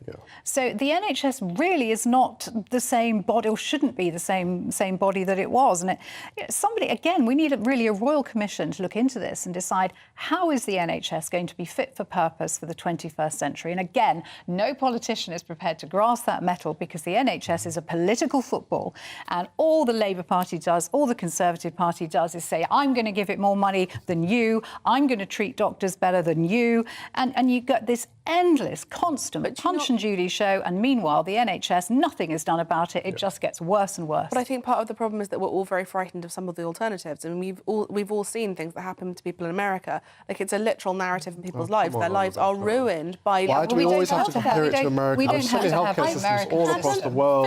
It's always so binary. It's either NHS or America. It's like, if you let me finish, I was going to say, go on, then. There are other countries. It's quite good in Germany and it's quite good in Australia. There we go. Thank you. You wouldn't have troubled yourself to interrupt. It's always straight to America. However, there is a very... I don't trust the people currently in charge not to do the American thing rather than the German thing. Oh, let's just privatise it. Right, OK, we have to actually go to an NHS England spokesman, by the way. Now we have to give them their answer. Of course we do. Answer back. The cause of excess, this is their statement, the cause of excess deaths is down to a number of different factors. So attributing deaths to one exact thing, as the figures quoted by the RCEM attempt to do, is very unlikely to give a full or certain picture. Now, as Rishi Sunak declared he was working miracles across the Irish Sea, Brits up and down the country were being treated to a genuine natural wonder of the world. From the Scottish Isles to as far south as Cornwall, those outside were treated to the unforgettable vision of the Northern Lights.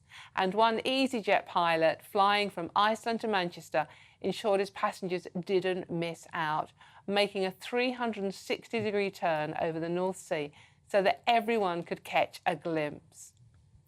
But why bother with that when you can just stay indoors watching GBNews? Eh? Very colourful tonight. Coming up after, a drag queen tells school kids there are 73 genders in a sex education class. Should we be teaching children there are more than 2 genders? My panel will be back to debate that, and that's going to be very feisty. But next, Mesa Gifford, who fought against ISIS in Syria, joins me to discuss if we should bring Shamima Begum back to face trial.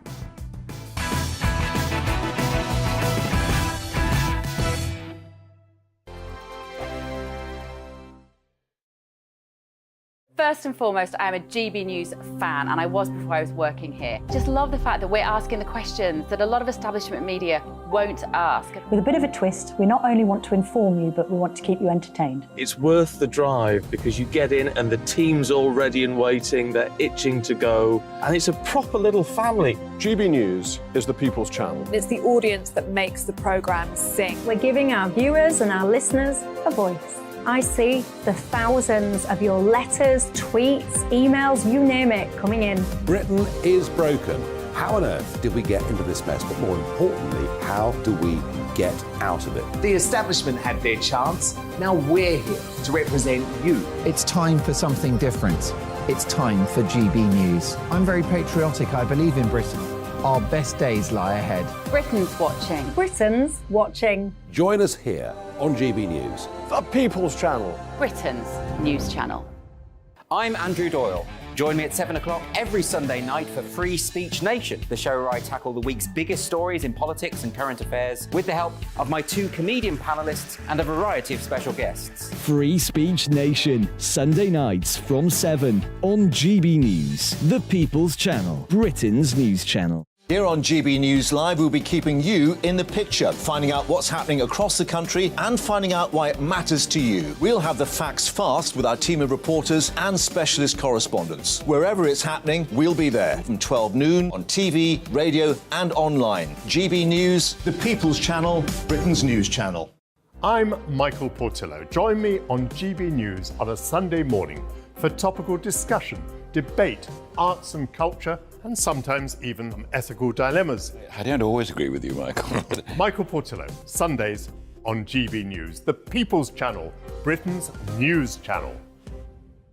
Hello, I'm Michelle Dewberry, and you can join me every weekday 6 till 7 on Jubes and Kerr. You're an inspiration to us all. Clip that bit up. Well, you are. That's my ringtone. My political ambitions those days are gone, I can tell you. She's only teasing. Go on. He's probably going to want to lay down now. I'll give him 2 minutes to have one.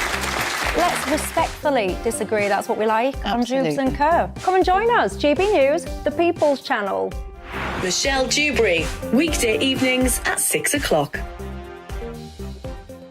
I'm Simon Evans. Join me on GB News for Headliners at 11 p.m. What's the scoop? I'll be joined by two of the country's top comedians. That's right. As we take a look at tomorrow's newspapers tonight. We're going to get into trouble. If it's a big story, we'll be covering it. Spill some tea on him.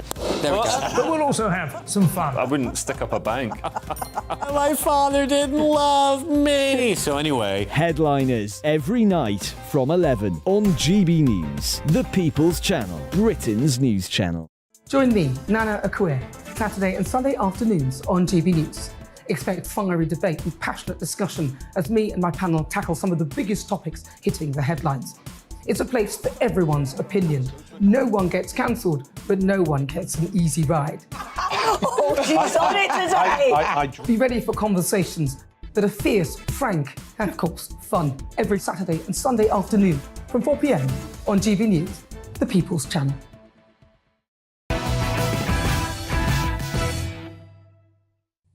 Welcome back. In a stark warning by the UK's terror watchdog, Jonathan Hall KC, the Syrian camp housing terrorist sympathiser Shamima Begum could become a breeding ground for more extremism should the former ISIS brides held there not be returned to the UK. In his speech at King's College London last night, Hall argued that the non-return of radicalised Brits may become a source of exploitable grievance amongst those who wish us harm. Hall also warned that any children born in these camps could be recruited by remaining Islamists and become so-called cubs of the caliphate, pose a significant threat to British security if they ever returned, which is all very true by the sounds of it. Now, joining me now is human rights activist and anti-ISIS campaigner Mesa Gifford, who spent years fighting the terror group in Syria. Mesa, thank you so much for joining us. I believe you're in Ukraine tonight, aren't you? Shamima, do you think she should ever come back to this country? Well, I really don't. I must say, it was Shamima's decision to go out in the first place. It was her decision to tear up her British passport. And it was her decision to join a death cult in the desert that not only has ruined the lives of countless Brits in places like Manchester, London Bridge, but also devastated Syria and Iraq as well. I was privileged to spend a lot of time with the Yazidi people in Syria, and something like 7,000 young girls, some as young as 3 years old, are still missing.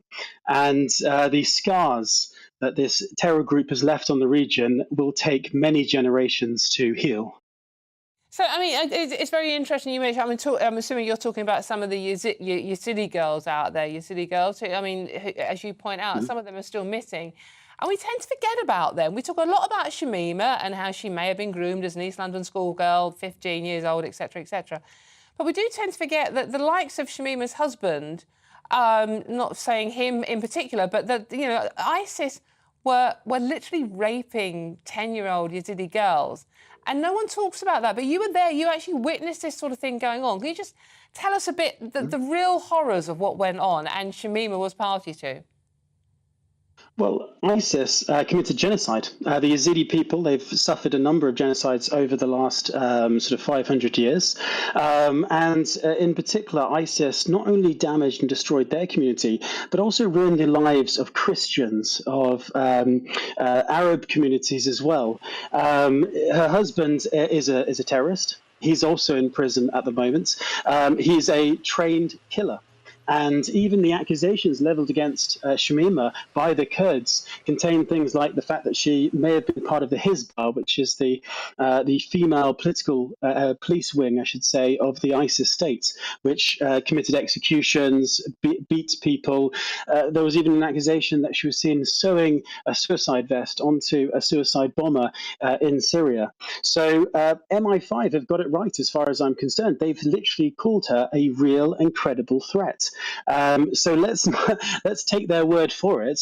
Let's listen to the experts and actually, as you say, start thinking more about the victims of ISIS rather than ISIS themselves. Mm-hmm. Now, was it Sajid Javid who did say that, you know, if you knew what I knew about what had gone on and what Shamima and other ISIS brides, and the bride word just sounds completely wrong, doesn't it, had been involved with, you would never have her back. I mean, that makes my blood run cold, to be honest, because I think, well, what do we not know about her? What do you think he's referring to when he says things like that? Just those accusations that I mentioned. The Kurds are the group, the SDF, the Syrian Democratic Forces. They're the group that are currently holding Shamima Begum in a prison camp in northern Syria. They're also holding her husband as well, and thousands, so I think something like 70, 80,000 ISIS prisoners in all. They know, because they defeated them. They lost 12,000 fighters in the battle over the last 4 years. They know all the intelligence on what they captured in places like Raqqa and other places as well. They knew what the records of these ISIS prisoners are, and they are the people who leveled the accusation of her being in the Hizbah. They are leveling the accusation that she was seen sewing suicide bombs onto people. So again, that will have to stand up in court somewhere, these accusations that these people have put against them. But again, it's MI5, it's our authorities here that have access to this information. And we need to start thinking about, we need to put the British public first, basically, because at the end of the day, we have already been hit in places like Manchester and London Bridge. What do we owe Shamima Begum? What we really owe to people is to keep them safe, for husbands and wives to kiss each other before they go on the underground, for parents to drop their kids off at concerts and know that they'll see the smiling faces when they go and pick them up again. That's what we should be thinking about, not whether Shamima Begum is a victim or not. Because as we said at the beginning of this discussion, thousands of people in Syria and Iraq have had their lives upended and destroyed, and we really aren't doing enough for them. So that's the conversation I want to be having. Yeah, I mean, we all remember little Safi Roussos, who was at the Manchester Arena concert. She was 8 years old, Mesa, and, you know, her family had to fight for legal aid for help financially, and we are funding Shamima Begum's legal a case to come back to the UK. So, I mean, if she did come back to the UK, and obviously she's lost her appeal at the moment, but if she did come back and faced a trial, what do you think would happen to her then? Do you think that she would then have to be monitored by the security services? Because we don't even know what we could actually charge her with, do we? Well, absolutely. Well, let's look at some other cases. In the past, we have had ISIS fighters return from the front line. I think the maximum jail sentences that I can think of, the few cases I can think of, were around sort of 4 to 5 years. And that's exactly what I'd expect Shamima to get as well. She'd possibly get out of jail even sooner than that with good behavior. And that's the trouble. It's merely a slap on the wrist, considering the intensity of the crimes that the Islamic State committed over the years in Syria and Iraq. There's also the fact that the British taxpayer will pay hundreds and hundreds of thousands of pounds for these legal challenges. But the ongoing care of Shamima Begum, from police protection to ongoing legal challenges and everything else, will again drag this on for many, many years. And what I'm more concerned about is Shamima Begum is the tip of the spear. There are far worse people in the camps in Syria and Iraq than Shamima Begum, far more violent people. And if we allow Shamima Begum back, it basically opens the door to many other people, far worse than her, to potentially challenge the legal system here as well. So this could get a lot worse, basically. And as I said, we need to put the British public first and make sure, by far, our priority is keeping them safe. Yeah, I mean, Mesa, you are, as I said when we introduced you, you are in Ukraine at the moment. I mean, obviously, what the Ukrainian people are going through, witnessing terrible atrocities. How does the atrocities that is happening in Europe on our doorstep compare to what happened in Syria, what you witnessed in Syria? Well, they're different conflicts in many respects. I joined the SDF, the Syrian Democratic Forces in Syria, because I was motivated by the terrible harm against the Yazidis and the Christians in Syria. In Ukraine, I've joined the Ukrainian army as a volunteer to fight back against Russia, because Ukraine is a sovereign state on the edge of Europe, a fledgling state that's only been independent since the 90s, and they deserve our respect. They deserve freedom, and this barbaric invasion by Putin and his thugs is something that I think all internationals and all people who believe in internationalism should push back and fight against. But the stakes here are much higher, and the conflict is much wider. I think the Kurds lost 12,000 fighters in 4 years. In Ukraine, I think Russia is losing something like nearly 800 people per day. In the last couple of weeks in Bakhmut, they've lost 10,000 people in a couple of weeks. So the scope of this conflict is far wider, and the risks to European security and our own security in the UK are actually larger in Ukraine. So we need a win here too. Brilliant. Well, thank you so much for joining us tonight, Mesa. Really appreciate your input. That was human rights activist and anti-ISIS campaigner Mesa Gifford. Thank you very much, and please stay safe. Coming up in Uncanceled, I'll be asking royal author Tom Bower, has King Charles been treated as a pawn in the Brexit talks, or is he a cunning political operator? But next, in the media buzz, as the Isle of Man suspends sex education classes after a drag queen told school kids there were 73 genders, what should we teach children about sex and gender? My panel debate that after this break.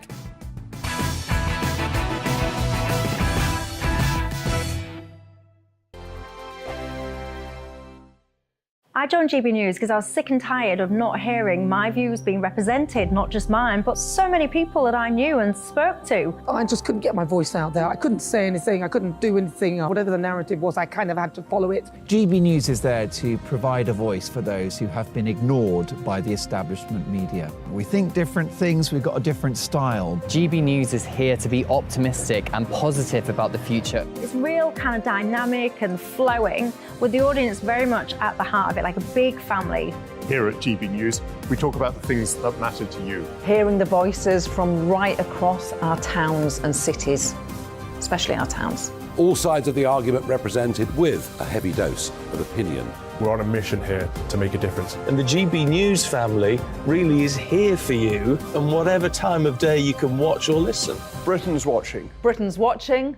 We're proud to be GB News. The People's Channel. Britain's news channel. Westminster is going around in ever-decreasing circles, followed by the media. Britain is broken. How on earth did we get into this mess? But more importantly, how do we get out of it? Join me at 7 p.m, Mondays to Thursdays on Farage, here on GB News. We will have open, rational debate. We've got to work out how Britain moves forward from this. Join us here on GB News, the People's Channel. Britain is watching. You've probably seen politicians interviewed 1,000 times, but we do it differently. We find out who they really are, we don't shout, we chat, and hopefully we bring a bit of light, not just heat. Did you know Kate Moss? Apparently. Do you have a pair of jeans or a pair of jeans? No, of course I don't. What would I do with them? My friends are like, oh my God, what's she doing now? Join me every Sunday at 6 for Gloria Meets, only on GB News, the People's Channel, Britain's news channel. I'm Jacob Rees-Mogg, the Member of Parliament for North East Somerset and a former government minister. For years, I've walked the corridors of power in both Westminster and the City of London. I campaigned in the largest democratic vote in our island story. I know this country has so much to be proud of. We need to have the arguments, the discussions on how we make it better. The wisdom of the nation is in its people. Vox Populi, Vox Dei. That's why I'm joining the People's Channel. Join me Monday to Thursday at 8 p.m. on GB News, Britain's news channel. I'm Mark White. As GB News Home and Security Editor, I cover those key issues that are so important to you. Our authorities, our communities doing all they can to combat violent crime. With the public services under unbearable strain, why are we still failing to control our borders? Defence, the first priority of any government, has been continually hollowed out. Can we trust our politicians to protect the armed forces? Join me, Mark White, on GB News.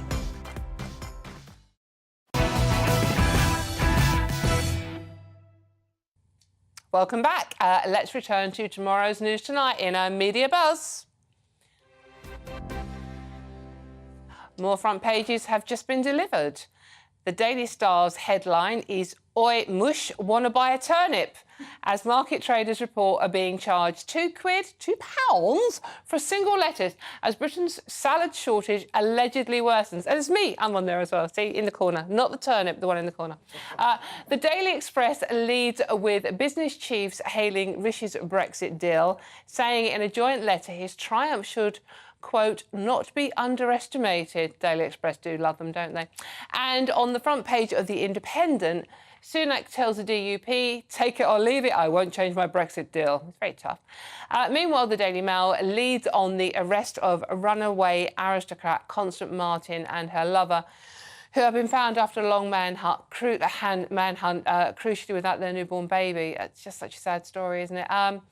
Police say they fear the infant has come to harm. And meanwhile, here's a snap of the beaming Princess of Wales cycling on a bike. I'll tell you what that's all about in our media buzz coming up.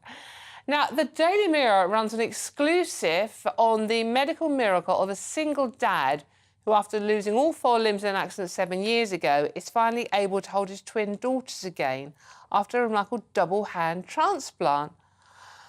Well, that's an interesting choice for a splash, I guess. Oh, right, OK. More on the media buzz now with tonight's wonderful panel. Political commentator Suzanne Evans, Conservative commentator the Reverend Calvin Robinson, and author and broadcaster Rebecca Reid. Thank you. Welcome back. Now, a scandal has engulfed the Isle of Man's state education system this week after a Year 7 pupil was reportedly kicked out of the classroom by a drag queen for challenging the notion that there were 73 genders. What? Over 500 local parents have now signed a petition to challenge the inappropriate She curriculum, which, what's that even mean, has also seen children as young as 11 taught about, oh God, oral and anal sex. I'm checking my watch, it's after the watershed. Here's what one of those concerned parents told local journalists over the weekend. Had a drag queen come in, and the drag queen asked the question, how many genders are there? The children responded dutifully, there's 2. The drag queen said, no, there isn't 2. There's over 70, there's 73. One 11-year-old child got very upset by that and turned around and said, no, there's not, there's only 2. The drag queen unfortunately then responded with, you have upset me, get out, and threw this child out of the class. Well, it's truly horrifying, isn't it? And how traumatising for this poor kid. To be humiliated and ostracised in front of their peers for daring to speak what most of us think is basically common sense. The Isle of Man's local government has now suspended sex education across the island, with the current curriculum having only been introduced in September. They've also launched an independent investigation into the allegations. Calvin, why is a drag queen teaching kids in a school in the first place? I mean, I know this is a thing you've spoken about quite a bit in the past. I don't remember drag queens when I was a kid in school. No, we didn't have them either.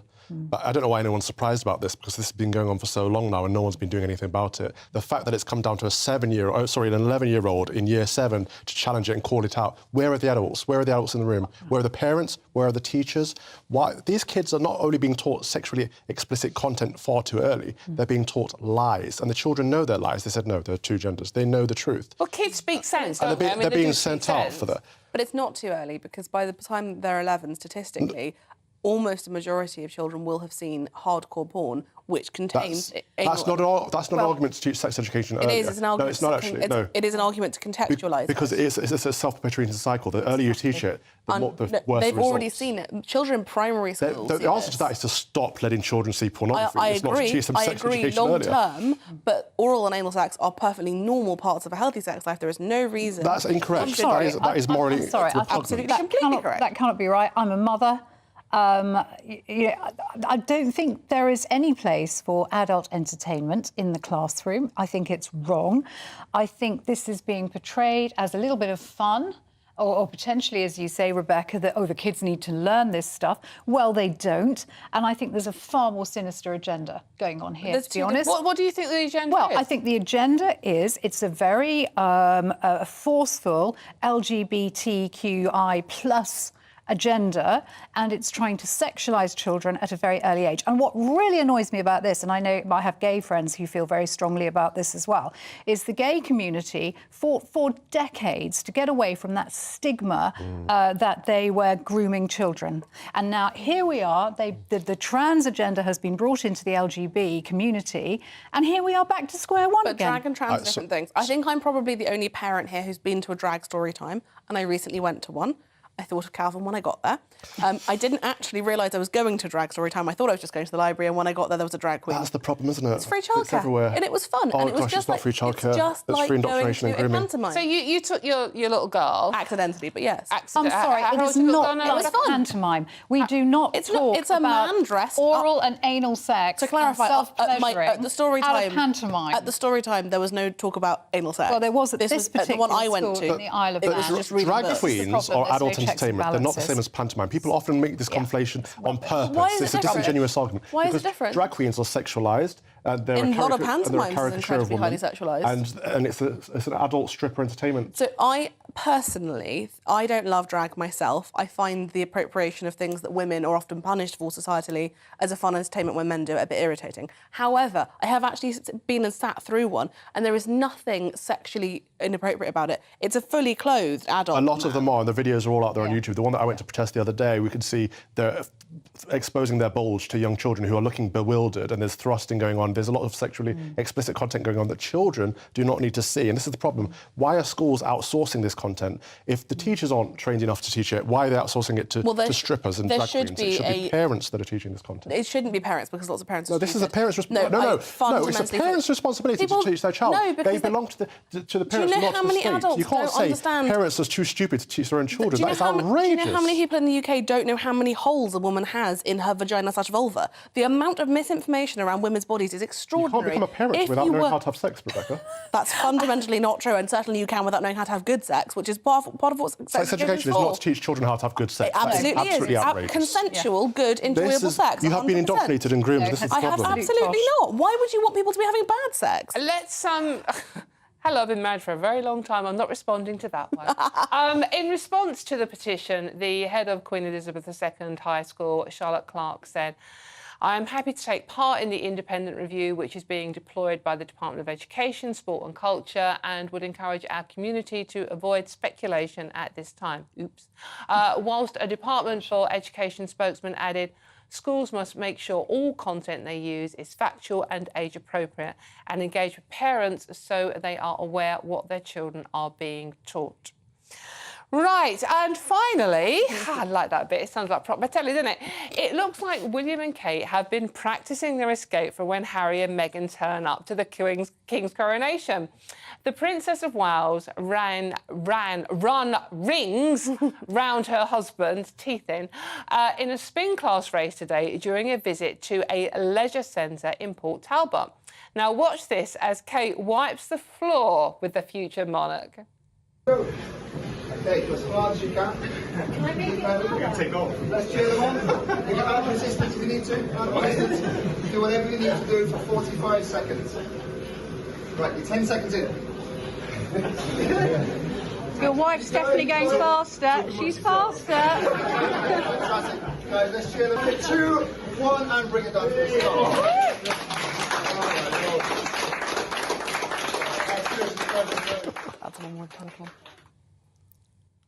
Go girl. Sporty Kate did a number on breathless William, as we saw there, despite wearing a 20 quid Zara skirt and heels. Go girl. I said that already. I said that twice, but I mean it. Go girl. Bit of girl power there, ladies. What do you reckon? Yep. Calvin, you can 100%. Shut up on this one. Right. Coming up, my panel give me their Greatest Britain and Union Jackass in the crowning moment of the show. But who will take home tonight's titles? Find out shortly. Next, royal expert Tom Bauer tells me if King Charles has once again shows his activist hand by meeting with Ursula von der Leyen during Brexit talks. Does the monarch need to stop meddling in politics? Tom Bauer is uncancelled right after this break. Don't go anywhere.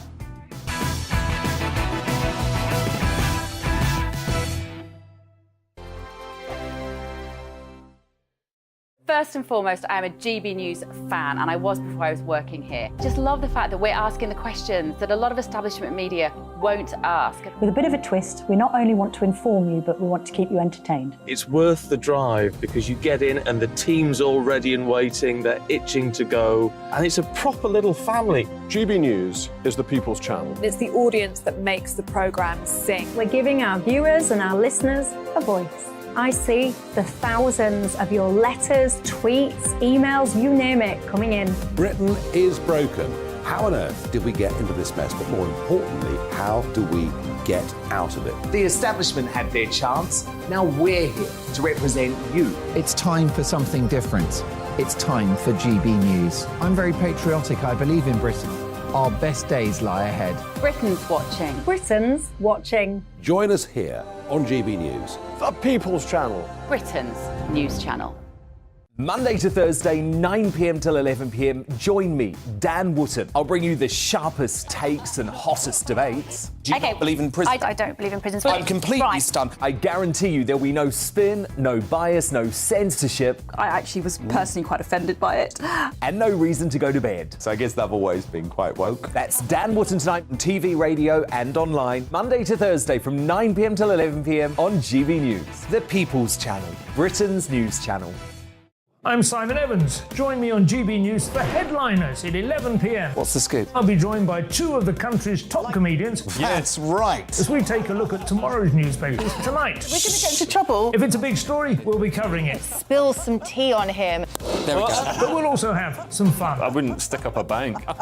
My father didn't love me. So anyway. Headliners every night from 11 on GB News, the People's Channel, Britain's news channel.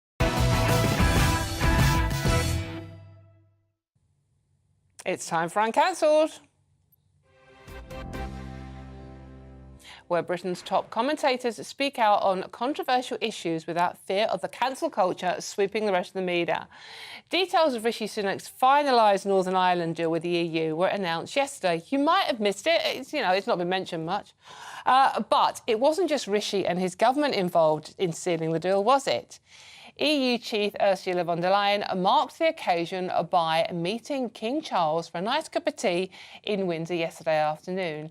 And the meddling of a monarch in such controversial negotiations has attracted criticism. The DUP's chief whip, Sammy Wilson, accused the King of jeopardising the monarchy, and GB News star signing Jacob Rees-Mogg expressed his doubts yesterday.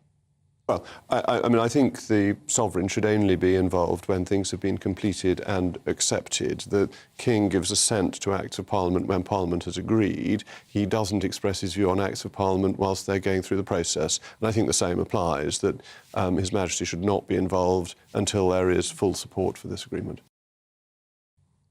Now, Buckingham Palace insisted the meeting was conducted on government advice. Number 10 hit back saying it was firmly for the King to make those decisions. Going well, isn't it? And we must remember that Charles does have form for political interference in the past, having lobbied government ministers with his infamous Black Spider memos, remember those? Back in the 2000s, and Downing Street deciding Charles should not attend last year's COP27 climate. Right, I'm delighted to be joined tonight by a prominent journalist and King Charles biographer, Tom Bower.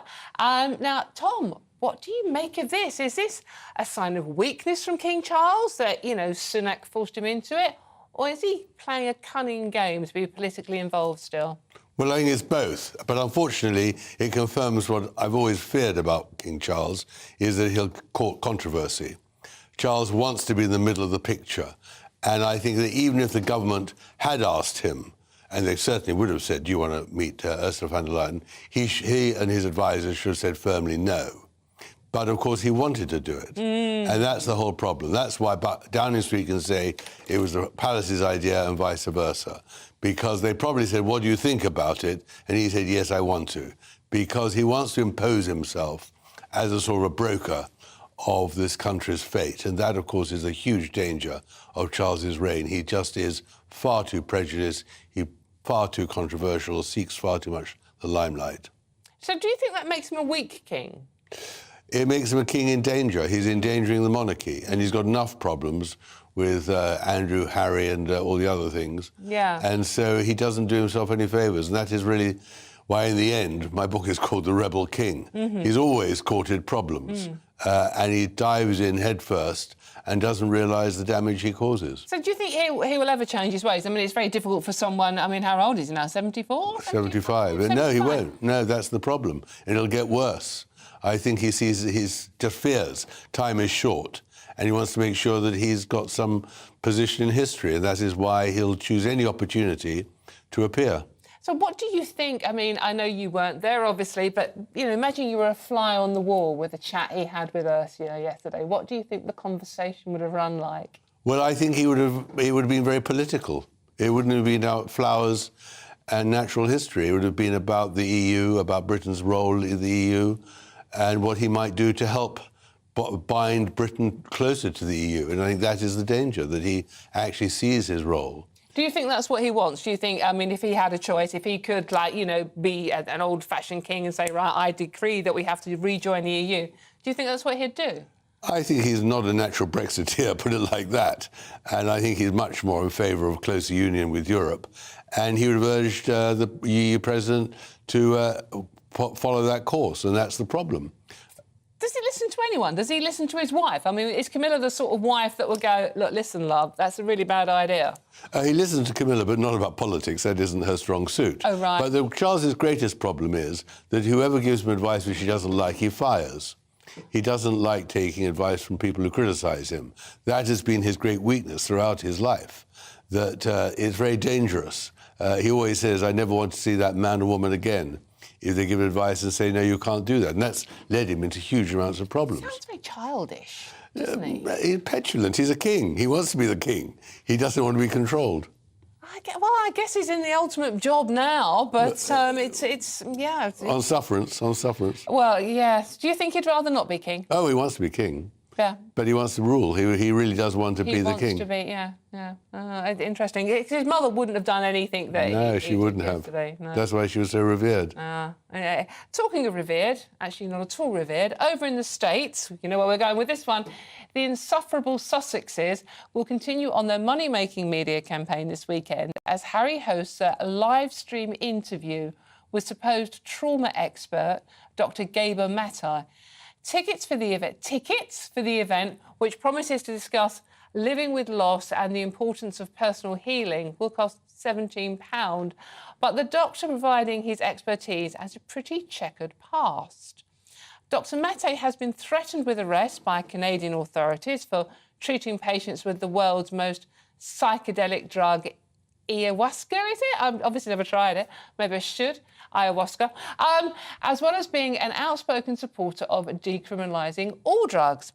No wonder Harry is such a fan of his. Oh, God, yeah, he's got previous as well, hasn't he? So, Tom, is Prince Harry now leaning on fringe characters, I think is a polite way of describing him, to actually boost his celebrity status? Because that's pretty much all he's got going for him now, isn't it? Well, this is the most bizarre promotion campaign I've ever heard of. I mean, clearly it's to boost his book, which has now got sales are flagging, so let's give it a boost. But I think that Harry is in danger of becoming a sort of a deranged, drug-addicted weirdo. I mean, to actually position himself with Gabor Matai, a man who really is pretty odd himself, to say the least, who is in deep, deep shock that his mother abandoned him for a few weeks when he was a baby and has never recovered from it. And this is the thing about Harry, he seems to have got into a whole rhythm. It started with The Medium, where he talked to a psychic about talking to his mother, his dead mother, and that seems to have been very important. Then he's on speed dial with a therapist for years and years and years. Oh, but the wife wasn't, obviously. She couldn't see a therapist. He had one on speed dial. And then now he's with this weird man, and they're going to talk about therapy to survive. The whole point about therapy is you're meant to cure yourself, not to be continuously wallowing in it. And he seems to be wallowing all the time in his victimhood and misery. And so he really is going off the spectrum, in my view. What do you think his dad would be thinking about this one? Well, his dad, hopefully, if only his dad would think straight about this one. We're right. He would say, you can't come to the coronation. We don't want some deranged nutter here. But I fear that Charles hasn't yet seen the lesson. But I'm sure there's going to be some extraordinary headlines out of this weekend therapy session because he wants to sell the book. Yeah, well, and so he's going to drop more bombshells about his family and all his misery. Well, we'll wait with bated breath. Right, thank you so much for joining us tonight, Tom. It's great to chat to you and very interesting as well. Right, it's time to reveal today's Greatest Britain and Yudi and Jackass. With me to reveal theirs, the panel. They're not my panel, I don't own them. Suzanne Evans, Calvin Robinson and Rebecca Reid. So we're going to come straight to you, Suzanne. What's your nomination for Greatest Britain? So it's Judge Lord Scott, who is the judge that put the double rapist Adam Graham, who prefers to be known as Isla Bryson, away this week. He's not a woman, he's a man, and the judge told him, you're not the victim in this. Hear, hear. OK, good one. And Calvin, your nomination? Mine is the Reverend Dr. Bernard Randall. This is the Church of England chaplain who lost his job at a Church of England school, for telling students they can question the LGBTQ agenda. OK, another good one. And Rebecca, your GB nomination? Mine is writer Molly Gunn, who had a piece in the papers this weekend. Hopefully we can show it, titled My Husband Used to Be Hot. This is a level of trolling that we can all aspire to. That's a bit mean. She made him pose for the photos. It's hilarious. I know. I think it's incredible. I mean, what's going to... Honestly, I'd love to be a fly on the wall for their next family holiday. I was going to say, yeah, darling, I've written this article. Right, OK, well, as tempting as that one is, I'm actually going to go for Suzanne with Judge Lord Scott, because, I mean, never see the light of day, that person, should they? OK, right, OK, and now we are moving on to the very exciting bit of the show, isn't it? The Jackass. Suzanne, who's your nomination? So earlier we were talking about the drag queen in the Isle of Man who told children there are 72 genders when one girl said no, chucked her out of the classroom. Shame on you, shame on you. Can anyone name any of the other genders, by the way? I mean... I'm not even sure there's 70, 73. I mean, who's to tell, really? There could be 673 I would say it's not like it's a debated theory. It's not like there's a body that decided it. It's an academic American theory that some people have. They're... You were getting on my last nerve this evening, Robinson. Well, you two need to get a room, don't you? Right, OK. Wasn't that funny? Calvin, who's your... You can't nominate Rebecca, by the way. Who's your Union Jackass? I'll have to change it then. The Kettlethorpe High School for suspending an autistic boy who happened to scuff a copy of the Quran, as if we have blasphemy laws in this country. It's outrageous. I think we can have a look at this one, can we? Malicious intent, but he's a very, very silly 14-year-old boy who does have some challenges. He does suffer with high-functioning autism. They got his mother to wear a headscarf and apologise publicly in front of the imams. It's like, where are we living right now? Well, yeah, absolutely. And that, as you say, that was a mum apologising there. And Rebecca, and likewise, you can't nominate Calvin, obviously. Who's your Jackass this tonight? Mine is the Rainford High School in Merseyside, where they had male teachers measuring girls' skirts and sending girls home for having a skirt that's an inch or two above their knee, rather than leaving them there to learn. It's like going to Royal Ascot. Except you don't need to go to Royal Ascot to pass your GCSEs, but you do need to be at school. What you learn is more important than what you wear. Standards are important, so is discipline. Did all schoolgirls do that? I don't actually remember doing that when I was a schoolgirl. Yeah, you roll it up. It doesn't matter. It does Why would you matter. be looking at someone's legs anyway? Because if you don't sweat the small stuff, you never... Right, okay, so I've got to nominate a winner. I nearly forgot to nominate a winner. Right, OK, I'm going to go for the judge for Suzanne as the winner, and Suzanne, you get the double. The double. Yeah, double. Right. Well deserved. Well done. I'll be back again tomorrow. Sorry, folks. But next up, it's the brilliant headliners. So, 9 o'clock tomorrow. Be here. It's going to get even better. Good night and have a wonderful evening.